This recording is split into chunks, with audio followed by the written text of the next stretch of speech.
Right, well, let's get started. Hi, everybody, and welcome to today's Sunday series presentation.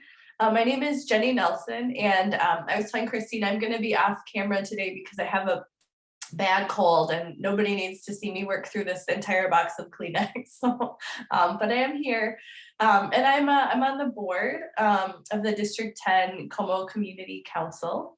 Every year, the Como Community Council puts on a number of Sunday series presentations. This year's series will run each Sunday through March 27th at 1 p.m.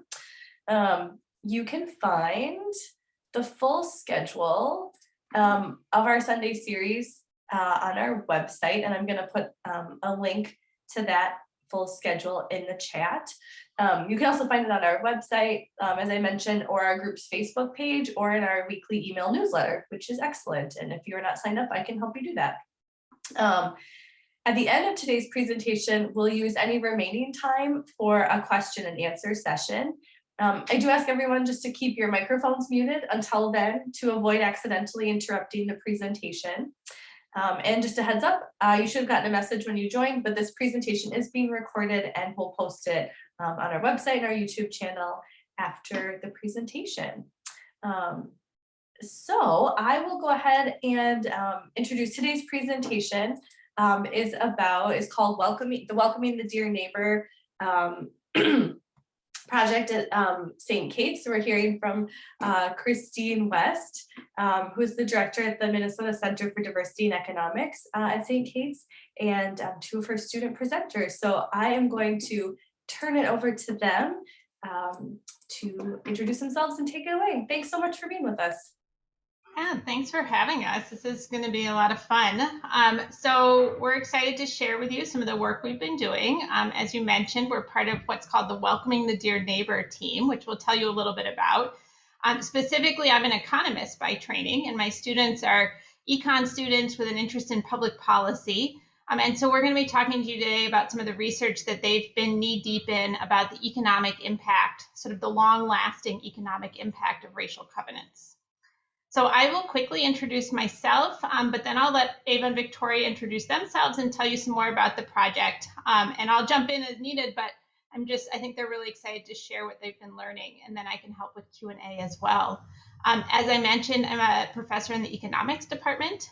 The work in housing has been a newer area of research for me.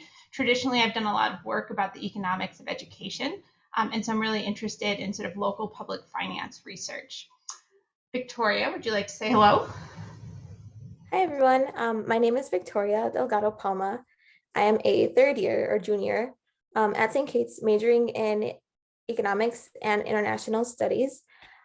I'll speak about a little bit of how I got into this project in general. I got involved with this project after taking a class with Dr. West, actually, called Quantitative Impact Evaluation. And Ava and I actually were partners in this class, where we did a class project looking at upward mobility and incarceration rates. And a little while after that class kind of started, Dr. West asked both of us if we wanted to continue our project through the summer as a team of the Summer Scholars Program, which is, it provides support for undergrads and faculty to engage in collaboration with each other, doing research outside of the classroom. And so our initial project right after QIE shifted its focus and soon became the work that we're doing now and that we did during the summer with Welcoming the Dear Neighbor, along with Mapping Prejudice. And I'm Ava LaPlante. Like Victoria said, we started working on, well, I'm a junior and I'm majoring in economics and public policy. And like Victoria was saying, we started working on this project over the summer, continuing from our classes last year. And I also want to note that we are based in St. Kate's. We go to, me and Victoria go to school at St. Kate's. Christine teaches there, and that's where I currently am. And that St. Kate's is on Dakota and First Nation land. And just a quick note before getting right into the presentation, particularly since we will be talking about land and housing, it is important to make it clear that the presentation includes, although historically accurate, it is actual racist language. Covenants use words that we would never today, and we really want to address that this is wrong. And so, yes. And now I'm going to talk a little bit about the purpose of our work. And so our project both seeks to understand the impact of racial covenants and other racially discriminatory practices, and engage communities in the realities of housing discrimination and inform policy creation and evaluation. So we look at racial covenants, and we use like how Mapping Prejudice mapped them out and took data about where they are. And we're using that to look at neighborhoods and see how these racial covenants affected these neighborhoods. And we'll get more into it later, but we then go to communities like this one, this event, and we talk to communities about it so that we can kind of like work as like a larger community to see how this has affected like economic outcomes and like our lives now when these covenants were in the past. And now I'm going to talk a bit about Mapping Prejudice. So Mapping Prejudice has been working on mapping these racial covenants. They started by looking in Hennepin County before they extended into Ramsey County. And sorry. The Ramsey County data and map will be available probably like late April, early May of this year. And so Mapping Prejudice has done this like really great job of like mapping these racial covenants, and they're doing, they're like looking through, because these covenants are in the deeds, so they're looking through the deeds and mapping them out and taking data like on where they're located. And so we can use these to run them in with our other data about these areas to come up with some results. And like we'll be sharing more of this with you later, but just to give you an idea about like what Mapping Prejudice is in case you haven't heard of it.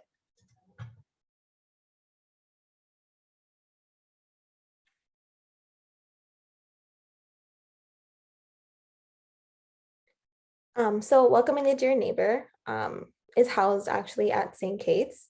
Welcoming the Dear Neighbor started in 2017 to continue Mapping Prejudice's work, but more focused in Ramsey County.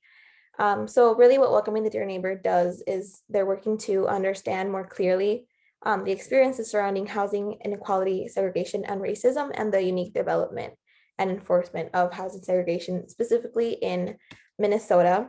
I did also want to add that it's important that I acknowledge the question mark that's right after Welcoming the Dear Neighbor, because this like helps us consider and ask a variety of questions like, did we welcome the dear neighbor in Ramsey County regardless of race in the past?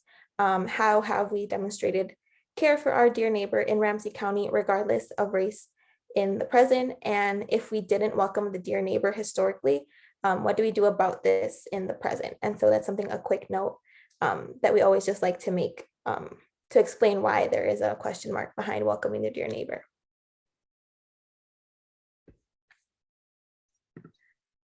And so we talked a bit about Mapping Prejudice and Welcoming the Dear Neighbor, and then we're going to talk about the Minnesota Center for Diversity and Economics. So the Minnesota Center for Diversity and Economics, or MCDE, exists to ensure that people of all backgrounds lead and influence economic research and decision making. And the MCDE promotes and supports gender and racial diversity in economics at every stage of the educational and career pipeline. So economics has historically been a really white and a really male field, and so the MCDE is working to change that and to encourage women and people of color to get into economics and see that this is a space that they like belong in and that they can flourish in and that they can make a difference in. Okay, so to provide a little bit of historical context, since racial covenants are such an important part of our project and research, I will go ahead and explain what racial covenants are. And so racial covenants are clauses that were embedded in property deeds that restricted people who were not white from buying a home or even being able to occupy land in general. These racial covenants were especially prevalent between 1910 to 1940, but sometimes would appear until about like the 1960s. If you already knew about the Mapping Prejudice Project, you might have already heard about what racial covenants are and how they have been utilized in the community to help find racial covenants in deeds. And mapping the racial covenants. And so that's kind of like what their project is about. I'll go ahead and read this racial covenant. There's a couple more in the upcoming slide, but this racial covenant in particular reads, no property in said addition shall of any time be sold, conveyed, rented, or leased in whole or in part to any person or persons not of the white or Caucasian race. No person other than one of the white or Caucasian race shall be permitted to occupy any property in said addition or portion thereof or building thereon, except a domestic servant actually employed by a person or of the white or Caucasian race, where the latter is an occupant of such property. So in simpler words, nobody other than the Caucasian race can inhibit this property or land. Here we have some other examples. I'll read the first one, but due to my comfort level, I won't read the second one because there's a lot more like explicit words, in particular like specific races that can't. And so the top one says, realtors should never be instrumental in introducing into a neighborhood a character of property or occupancy, members of any race or nationality, or individuals whose presence will clearly be detrimental to property values in that neighborhood. And so it's really key to kind of really understand what that language is saying, and the perception that even by allowing someone other that was not of white or Caucasian race background would essentially damage or cause detrimental issues towards the property values, their property value in particular in that neighborhood, and really like think about what effect, if everybody else kind of had this perception, what this kind of could have caused for an entire community or neighborhood.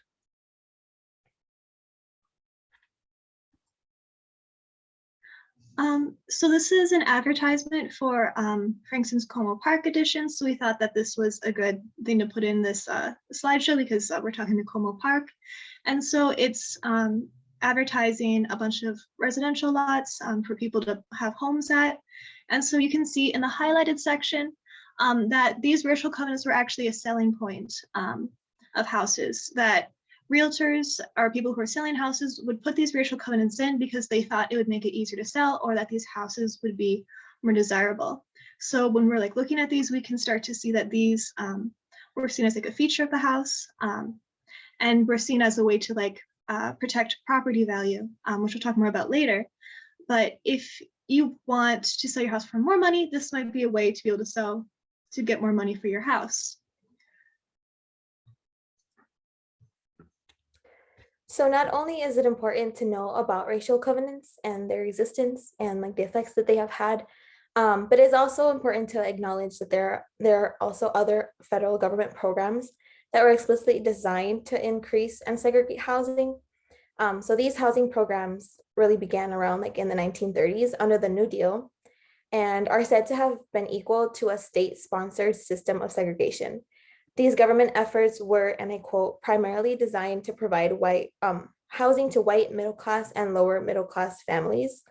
Instead, the outcome left African-American families and other people of color out of the new suburban communities and pushed them into more urban housing projects. In case you aren't familiar with redlining, I'll go into a little bit of detail of what this practice was. So the Federal Housing Administration, or the FHA, established in 1934, furthered segregation efforts by refusing to insure mortgages in and near African American neighborhoods, which became known as redlining. And so these maps that are on the screen are the Homeowners Loan Corporation, or the HOLCs of the Twin Cities in 1937. Basically, the federal government and lenders would literally draw a red line or shade in neighborhoods they would not invest in based on primarily demographics. So Black inner city neighborhoods were most likely to be redlined, and not to mention considered hazardous. Looking at the legend up at the top right corner, we can see that the neighborhoods considered the best neighborhoods, those that are like turquoise/green, that greenish color, the best, and the still desirable were in blue. And the definitely declining are the yellow neighborhoods. And lastly, the red neighborhoods, or the red shaded in parts of the Twin Cities, are categorized as being hazardous. And so practices like these continue to have lasting effects, not only in Minnesota, but throughout American society. These are only for the Twin Cities, but they're all throughout the United States. And so the segregation of our metropolitan areas today leads to unmoving inequality because families are much less able to be upwardly mobile, which is something that we will look into a little deeper later in this presentation, when we're living in segregated neighborhoods where that opportunity is unfortunately absent. And so lastly, a little bit about this historical background. The Fair Housing Act of 1968 passed basically like a legislation or a law to fight this practice of redlining, which according to the Department of Housing and Urban Development, the Fair Housing Act makes it unlawful to discriminate in terms, conditions, or privileges of sale of a dwelling because of race or national origin. And so I think it's important to contrast this with the following slide, which shows the African American population in Minneapolis in 2010. So jumping a little bit more from the 1960s to 1910, we can definitely see the concentration of racial landscape of the American population in Minneapolis. And in many ways, this map does not relate to the HOLC, does relate to the HOLC map from the previous slides, in which we can see that the areas of high concentration of African American population in this map were previously categorized as dangerous in the last map, the redlined map. And as well as noticing the red spots on this graph, indicating that these are racial covenants and how they really surround or encircle in many ways the areas where a high concentration of African American homes actually are.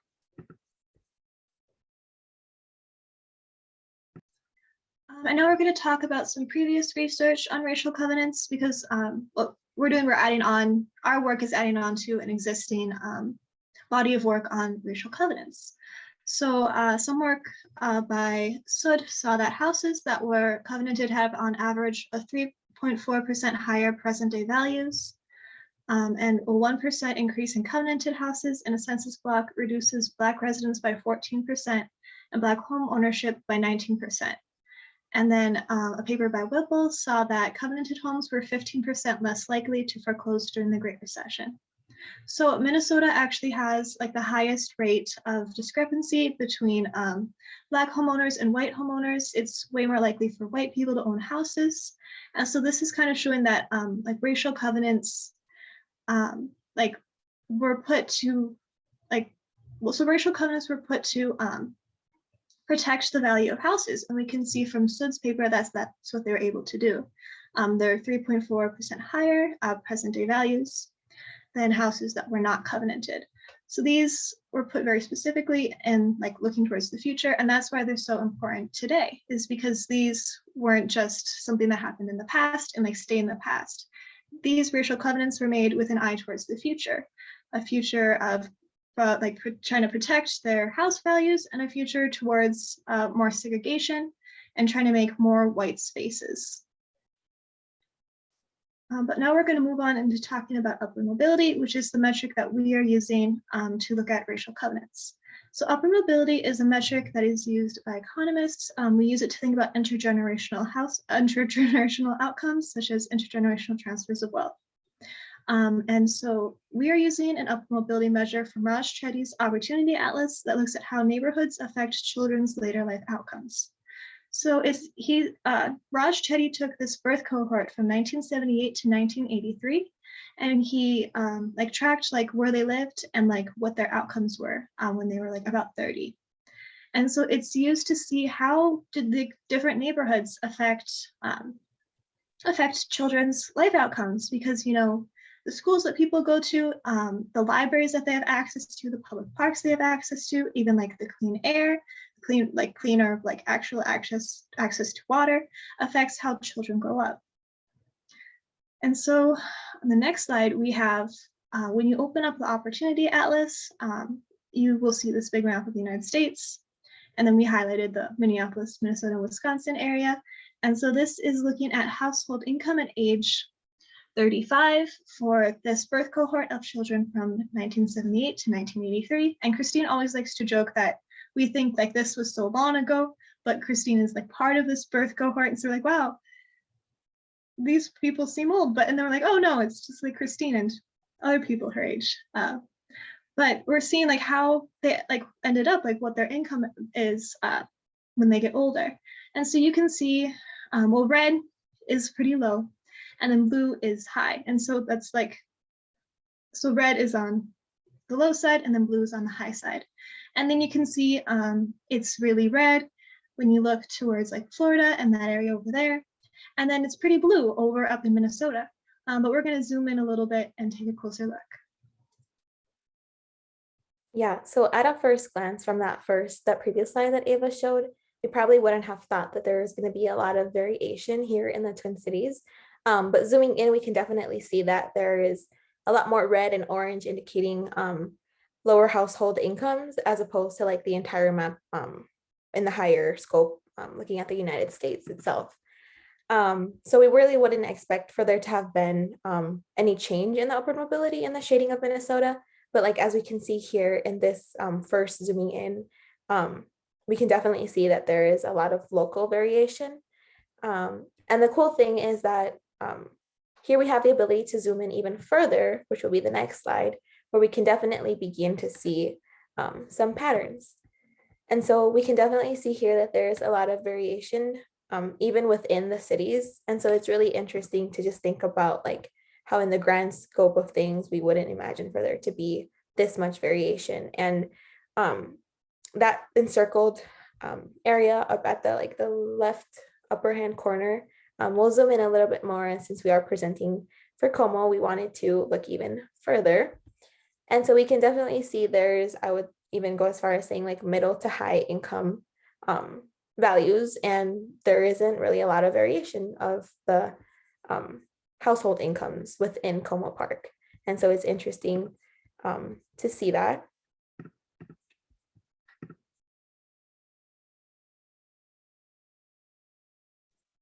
Here's the sneak peek of the Ramsey County map. So the Hennepin County map is already out, and because you guys are in Ramsey County, we've been having a lot of interest from like Como Park and a bunch of other neighborhoods as to when this map is coming out. And as I said earlier, it'll come out about late April, early May. And so you might have seen this one before and been like, oh, there's not too many racial covenants. There's going to be a lot more in the finished product. Okay, and I'll dive into like really what we contribute into these projects. So in addition to the regression analysis in a couple slides, we also present summary statistics using historic census data, specifically from 1910 through 1940 in Ramsey County, where we calculated the share of residents in each enumeration district. So an enumeration district can kind of be thought about like a little neighborhood or like a city block, or blocks within the cities, I mean. And so we find that the segregation increased over time. Neighborhoods were more integrated in 1910, and I'm referring to the little bar graph that's to the right lower corner. So we find that segregation increased and neighborhoods were more integrated in 1910 than they were in 1940. Presumably because it's possible that among other policies, such as redlining and forms of racial discrimination, these were pushing African-American residents into fewer neighborhoods and claiming ever more space as white-only space in the Twin Cities. Specifically looking at the bar graph, as I mentioned, more specifics about it are that in 1910, about 1/3 of enumeration districts are entirely white, and this increases to about 2/3 by 1940. And so the share of all white enumeration districts increases from about 10 to 15 percentage points each decade. And this is the finding that works. This is the finding that mirrors the work that's being done in Hennepin County. And here on this map, we did like an overlay of the upward mobility or the opportunity atlas, looking at household incomes, and then overlaid that sneak peek of the Hennepin County map, which we expect to find more racial covenants or to be blanketed in Ramsey County. But the ones that were found in Hennepin County are plotted here on these little magenta dots. So we can see that the areas with racial covenants are more blue, meaning that there are areas with higher household incomes, as opposed to areas that do not. And so areas that are more red have fewer racial covenants, which correspondingly indicates that they have lower household incomes. In the making of this graph, at least for the time being, with the racial covenants found in Hennepin County, as I mentioned, our team was really able to kind of strengthen and in a way like reaffirm why it is important that we are using racial covenants to look at this, who to mention have long been unenforceable, to look at the persisting impacts that they have had and continue to have on economic outcomes of individuals today.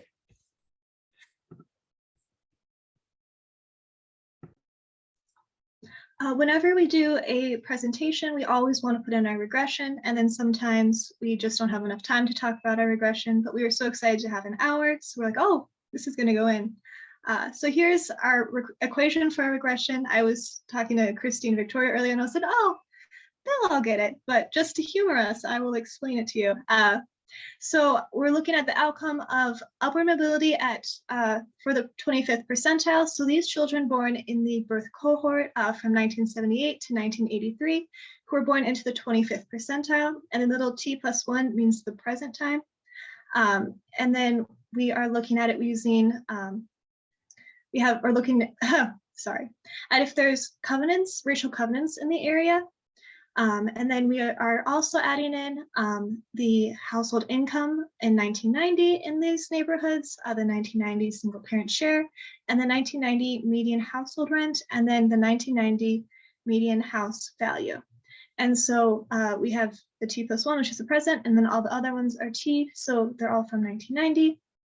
And then if we go to the next slide, we can see that we ran the regression from the last page 3 times in order to look at upward mobility for white children, upward mobility for Black children, and then to look at the difference in upward mobility between white and Black children. And so we ran this regression using Hennepin County data, because we already have the data from Hennepin County. And so once we get the Ramsey County data, we will run it again with this. Okay, so if we look at the first line on our table, that's marked shared covenants. This shows the coefficients from our comparison between shared covenants and upward mobility. In columns 1 and 2, we see positive and statistically significant coefficients showing the racial covenants lead to more upward mobility for white children. The regression is insignificant for Black children and is negative once we add in neighborhood statistics. And then the difference between white and Black children is significant and gets larger once we add in neighborhood statistics. We're still working on interpreting the magnitude of these coefficients, and I'm going to pass it back over to Victoria so she can talk about what's interesting about this regression. Right, so thanks, Ava, for that lovely analysis. To reiterate, just briefly, our regression results may help explain the differential rates of upward mobility, but they may also be mechanisms via which the covenants operated. Having a higher share of racial covenants significantly improves the upward mobility of white children born in this birth cohort, so children born between 1978 and 1983. When looking at the relationship of Black children's upward mobility in this birth cohort to share of racial covenants, there is a positive coefficient, but insignificant. And when looking at specifically racial covenants. However, when we add in 1910 neighborhood statistics, this coefficient becomes negative. So looking specifically at the difference in upward mobility between white and Black children, we see that racial covenant significantly improves upward mobility for white children compared to that of Black children. Again, this is really interesting because covenants were unenforceable in the late 1940s. So to see that 30 years after covenants were ruled unenforceable, we were able to see connections between the neighborhood in which you were born in to your upward mobility or economic standing. It makes us wonder and even more curious as to continue investigating what magnitude and extent racial covenants and other racially segregating laws really shaped or had an influence in the racial makeup or background of our own neighborhoods.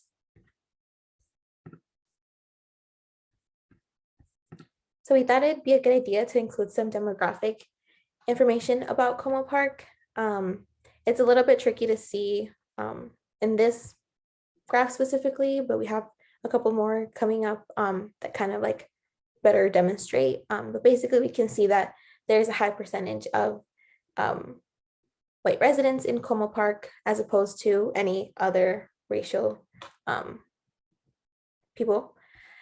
So in the next slide, I feel like it does a better job of really showing the demographics and the percentage going from, we start at the top left in 2020, but in the far right lower corner, we can see like 1940 and really like how it has slowly started to become a little bit of integrated, but we can definitely see that still regardless, like more than, way more than half of Como Park still in 2020 is still not like completely integrated or very diverse.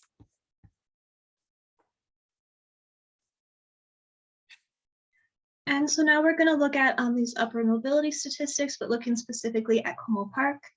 So here's income at 35 for our birth cohort, children born from 1978 to 1983 in Como Park. So you can see that all children on average, they earn about 43,000 from the low income families, which is the 25th percentile that we were looking at earlier. And then children from high income families earned about 58,000. And so then you can see like Black children born from Como Park earned about 34,000 from the low income families, and then from the high income families, they earned about 42,000. For white children, children from the low income families earned about 47,000. Children from high income families earned about 62,000. And then Asian children from low income families ended up earning about 64,000. And then Asian children from high income families ended up 63,000. And then if you look at the next slide, we can see what percentile that they'll end up in.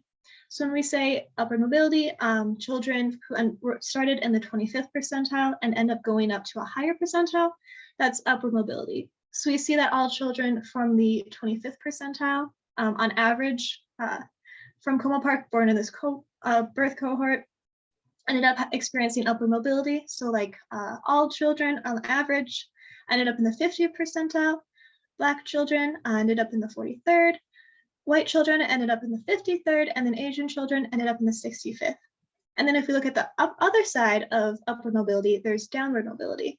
So children from the 75th percentile, if they end up in like the 74th or below, they experience downward mobility.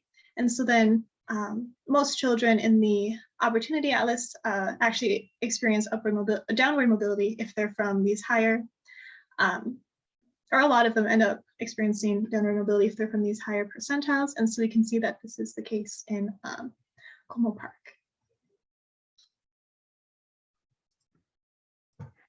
So for future research, we want to recreate the regressions that we presented here in Ramsey County though, once we have that data available.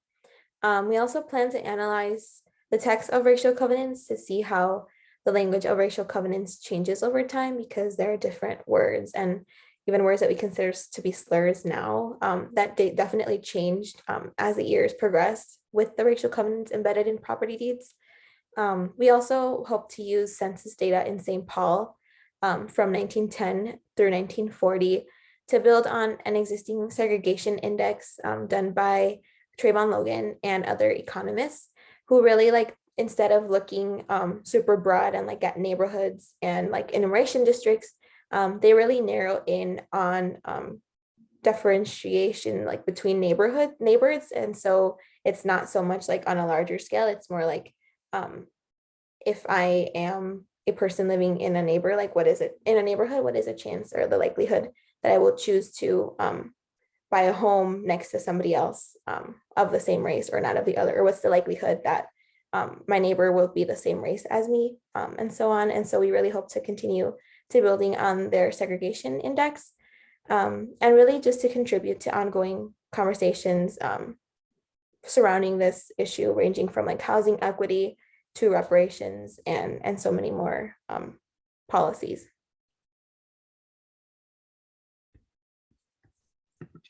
And so then like, what are we doing now? Less of like our research specific stuff, but we are working with community groups to do presentations like this one and to do research in neighborhoods. We're collaborating with teachers and the Minnesota Council of Economic Education to give presentations about racial covenants and economics so that teachers can see how they can use racial covenants in their school programs. We are reaching out to communities through the Welcoming the Dear Neighbor website. And so if you want to keep up with us, our website is below. It's a newer website, so we're still getting the hang of it and working on how we're going to keep people updated, but that has a lot of different resources on there. And so we went to a Como Park ice cream social over the summer. So here's some pictures from back then. I had pink hair then, so that's me with the pink hair. And then this is the flyer that we gave out. We had some of this information, the income at 35 for children born from 1978 to 1983, and the upper mobility for children born from 1978 to 1983 earlier in this presentation. But we also gave it out in these flyers, and these flyers are also available at the Welcoming the Dear Neighbor website.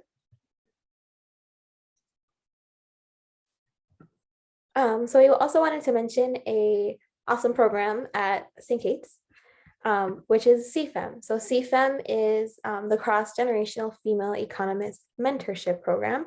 So if you know any like high schoolers or anybody that might be interested, we would love to hear from them. So send them our way. But this is put on by MCDE, or the Minnesota Center for Diversity and Economics, with the purpose of providing a platform to connect all female, non-binary, gender, non-conforming economists at various different economics topics and career options.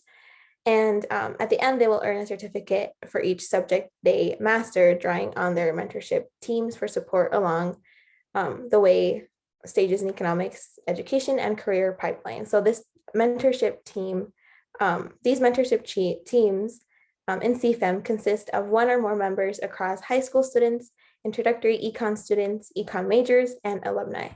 And so this is a really good option to just really connect on an intergenerational way. Like even if young women aren't sure if they want to go into economics, this is a good way to make a lot of connections. So we thought we'd add this in here as well.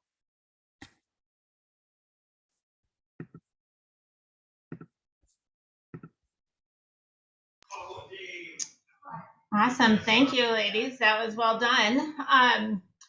We could talk for a long time, but we wanted to make sure to pause and entertain questions or see sort of what of the information that we were able to share today sparked interest and what you'd like to hear more about. So for those of you on the call, just feel free to unmute or to use the chat, whatever you're most comfortable with.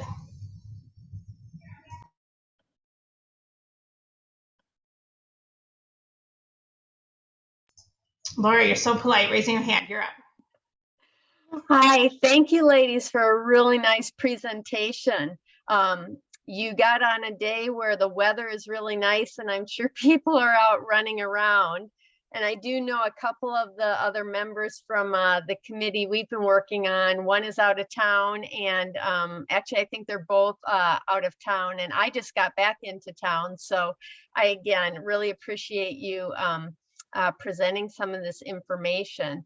I did have a question, and I'm not sure if you know it, but is there anything specific going on in society during this time from like 1910 to 1940 that might have prompted the rise of the covenants, is one of the questions I had. It's a good question. I sort of wish I'd brought my history friends with us for that one. We'll have to check in with them to get check this answer. But my sense as an economist who works closely with historians is that it's really sort of building on the Great Migration, and so that as people see the demographics around them changing, one way to, like, the language that my history friends often use is this really was about protecting and guarding white spaces. And so when you see the share of African Americans in the Twin Cities in this time period is remarkably low. It ranges between like 1% and 3%. Victoria, you were looking at the numbers. I think that's about right? So it's not that there's a huge influx. It doesn't mirror like what's happening to Chicago or Detroit in terms of like seeing large numbers of African Americans moving north. And in fact, Rachel, our history colleague, was just sharing some stuff she found in the archives the other day that was really advertising St. Paul as a great place to move if you were African American, that it was very welcoming and very friendly. And so there's this sort of there's this like duality going on here where on one hand it's being marketed as welcoming, and then there's that question mark, like Victoria said, and was it really welcoming? Because at the same time we see neighbors, very deliberately, and developers very deliberately marking spaces as white only. So I don't know if that helps, Laura, but that's kind of the context. It does. I think depending on who the audience is, people may have know more about that or not, but that's trying to say when you look at the numbers, what else is going on. It's always helpful to try and see that. Yeah, it's true. And we've got world wars sort of like mounting during this time period and stuff, but the bar chart that Victoria made and the students made, I always find striking. Like, it's a very simple bar chart, and yet, if I hadn't been doing this work, I might have told a story that segregation was bad, but it has been getting better over time, right? That of course things used to be bad and now things are better. But like, this bar chart really shows and challenges that narrative and actually suggests that things were better and got worse, that segregation increased over this portion of our history, right? Neighborhoods got more segregated, not less segregated. And so there's not this like natural trend towards integration. In fact, these were systemic policies to try and work against integration and to embed segregation. Sarah. Between that bar chart and the circle graph, then too, changing of percentages later on might be a nice combination too of information to show that it was more integrated and then it got segregated, even though the population has now expanded more. I guess it leads into another question. Do we know when the 1950 census is available, and will you be adding those numbers to this information? Yes and yes. So the full count census are only released publicly through 1940, but this spring, 1950 comes out. I was just reading some blog posts. And what's exciting, there's a bunch of things that come with the 1950, including some supplements that were specific to reservations and American Indian, Alaska Native. So like, we're hoping to do some more work looking beyond sort of the black-white binary at some other patterns of segregation as well. So I think by this summer, researchers will have pretty good access to the 1950s full count census. And it's those full count censuses that allow us to do that very micro look at specific enumeration districts, or that allow us to do, like Victoria was talking about, measure literally whether you live next door to somebody of a different race. And so those very robust metrics of integration. So Soon, stay tuned. This is the fun thing. There's always more work to do. So the story continues. I had a couple other questions, if you don't mind. Let's let Sarah jump in on hers, and then I'll come back to you. Perfect. Yeah, I'll jump in. Thank you again, you guys. This was really amazing. We're going to be sharing this presentation out too. So thank you so much. And thank you for being inside on such a nice day and sharing your information.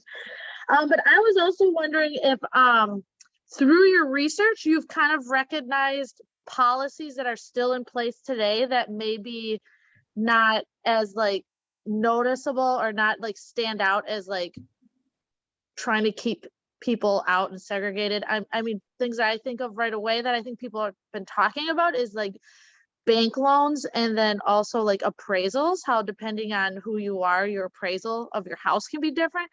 I don't know, is there anything that you've noticed that is still in place today that people may not be thinking of as like still like a racial covenant, but just in different form, policy form? Yeah, that's a great question. Because really the racism just sort of evolves and changes form. It's very malleable in that way. And you named a couple that are important. The one that you didn't name that I would highlight would be zoning laws. So I think a lot of times conversations about zoning are really coded conversations about race, because oftentimes they are really about the character of the neighborhood and who you think should live in this space and who shouldn't live in this space. And I think that's a place for communities to really pause and listen with an outsider's ear to their conversations when they're trying to define the character of a space through zoning laws. Victoria, Ava, do you have any other policies that you've found interesting to think about in the context of this historical work? Something that came to mind, and this isn't necessarily like a policy or anything. I just kind of feel like it became like a social norm in a way. But we're not saying that like segregation didn't exist before, like redlining or racial covenants or anything like that. But I think they really like provided a good like stepping stone into this like segregation index that I mentioned, and like how comfortable I would feel moving into a neighborhood that wasn't predominantly of my race. And so I think that kind of became like a perception, and also the notion of wanting to protect your property value, because that's something that you like, it's a wealth that you pass intergenerationally.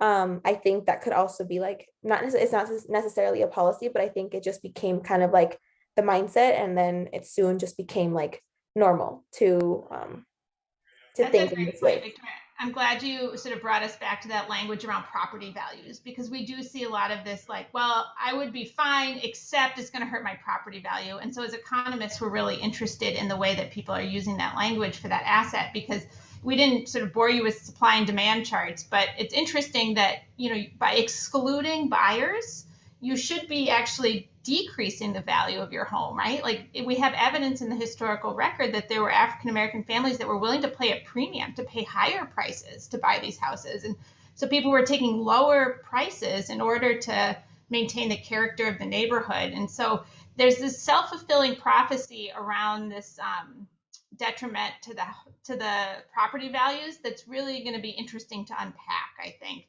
And I think as we unpack that both theoretically and empirically with the data, that might get to some of your questions, Sarah, about like what are the policies and the ways that we talk about neighborhoods today that are really legacies of this period.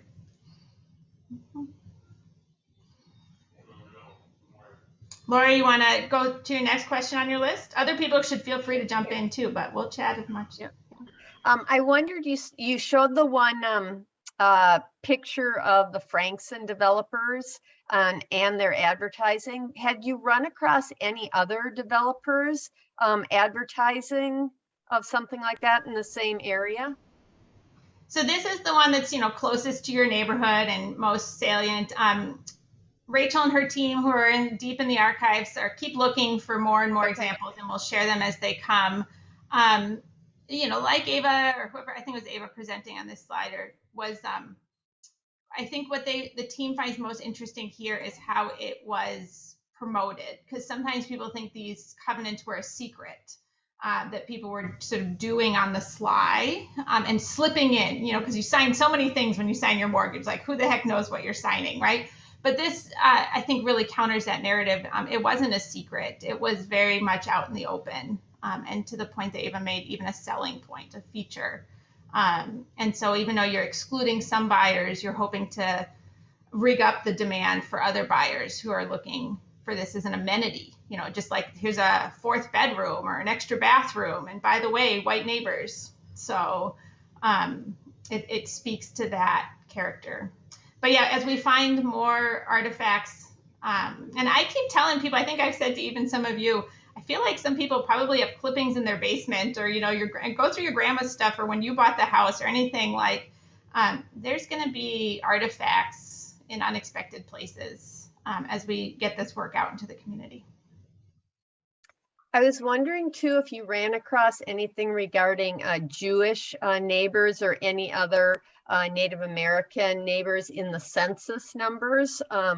If those were listed, I know they'd be very, very small, but I didn't know if you ran across those. So, yeah, two thoughts on that. One, the Mapping Prejudice team, when they set out to do this work, was expecting to find a lot of covenants excluding Jewish buyers, because that was, you know, just a theme that they have found less than they expected. They were plenty, like it was definitely a thing. But whenever I've heard them present, they say it is always the case the covenants exclude African-American buyers. And then it is sometimes the case that other groups are included in the exclusion, right? Including Jewish buyers. So that's definitely part of the story. Although the team mentioned that we're going to be looking at some of the language here about who specifically is named. It is almost always the case that Native buyers are just completely erased. It's really more that story of erasure that we see where, you know, they're not even named as potential buyers, right? That the idea that they've been pushed into reservation land and are not part of and are, you know, exist in history but not the present day is really more what we're seeing in the language of the covenants. Now you asked about census data as well. Yes, we're hoping to do some more work looking at the census data by different racial groups. There is always the instance where there are small sample sizes, which can make it really bouncy and make it actually in some cases where they're not reported at small sample sizes. But we're trying to work with the full count census as they become available to overcome that. So, and that supplement that I mentioned that comes out in 1950 should take us a long way towards doing that work. One other thing I've heard, and maybe your data when everything's said and done will support or not support this, that Minneapolis and St. Paul had different personalities of the city, thus they might have more covenants excluding one group in Minneapolis but not in St. Paul. I don't know if you've seen any of that stuff yet, or yeah, that's a good question. I don't know. This is part of what we're curious too about and why we want to do some of that textual analysis, not just the existence of covenants, but like what was specific to the covenant. Yeah, I don't know, but I agree with you that it's an interesting question. And I guess the last thing that of your presentation, the downward mobility and the Asian numbers, I didn't quite understand the downward mobility piece. So maybe you could explain that a little bit again. Yeah, sure. This is just, it's tracking sort of where you end up in the income distribution relative to where your parents were in the income distribution.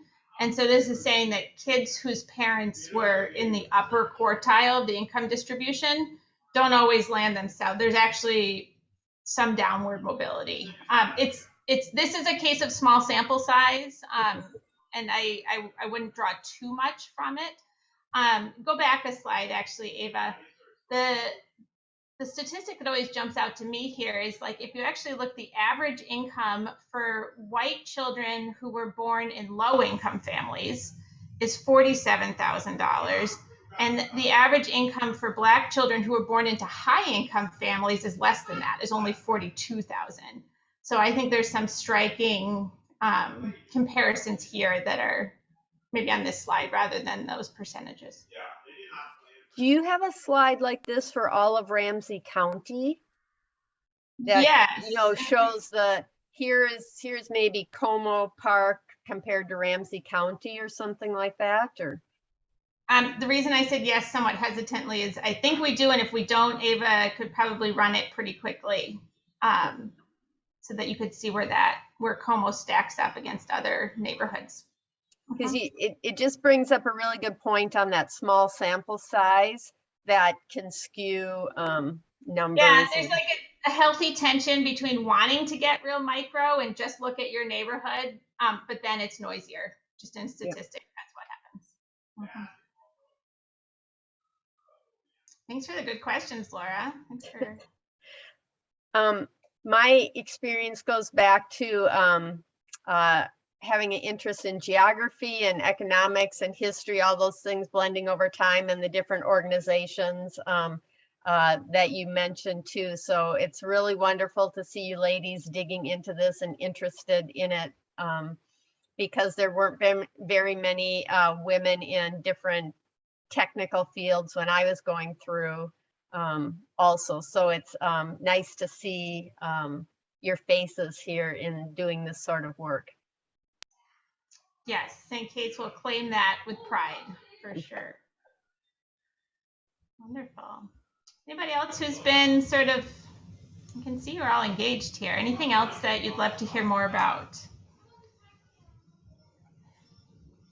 I guess one thing I would say as an economist, you know, Laura's talking about, you think about your house as both an asset, as an investment, but also some place that you plan to live. So we would say it's both, an investment and a consumption good.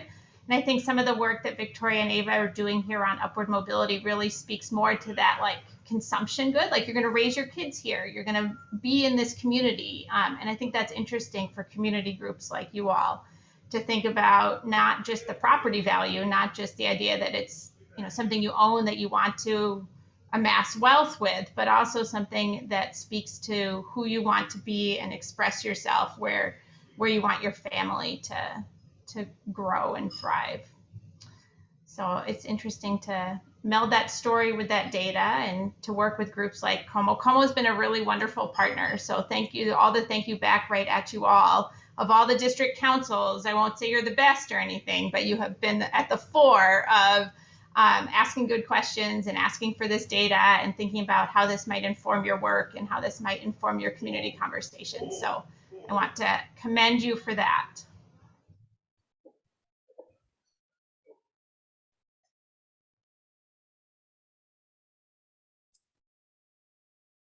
I do find it interesting. My husband's parents grew up in Como and were in that, the 1910 to 1940 scenario, bought their house. His grandmother bought it in Como right after the war, and raised their family here. And now we're raised our kids here and things like that. So there are several multi-generational families who, once you stay here, again, going back to that point of, do you want to live in the neighborhood? Do you want to live on the same block as your parents? There's a lot of those families who multi-generational are able to buy searching out homes in the same neighborhood and things like that. So it's very interesting. I know Ellen and Patty and John are on. Did you guys have any questions that you wanted to ask?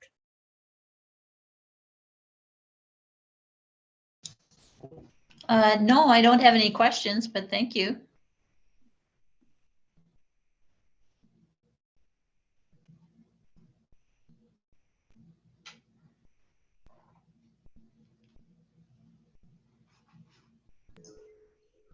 Well, thanks so much for having us. I hope we can sort of continue to be partners, and as the Ramsey County data becomes available in the coming months and even weeks at this point, we'll run some of these regressions and some of these maps and stuff, and of course get them to you. I just was at a meeting the other day with the folks from Mapping Prejudice, and they're putting together, how are we going to bring together all of these stakeholders with the release of the Ramsey County map. So look for information about that. I think there'll be some opportunities this summer to come together with other district councils and other community organizations that are doing work and learn about how they're using this data and this information to inform their conversations as well. So we will invite you vaguely to that with, an invitation to follow that has more details.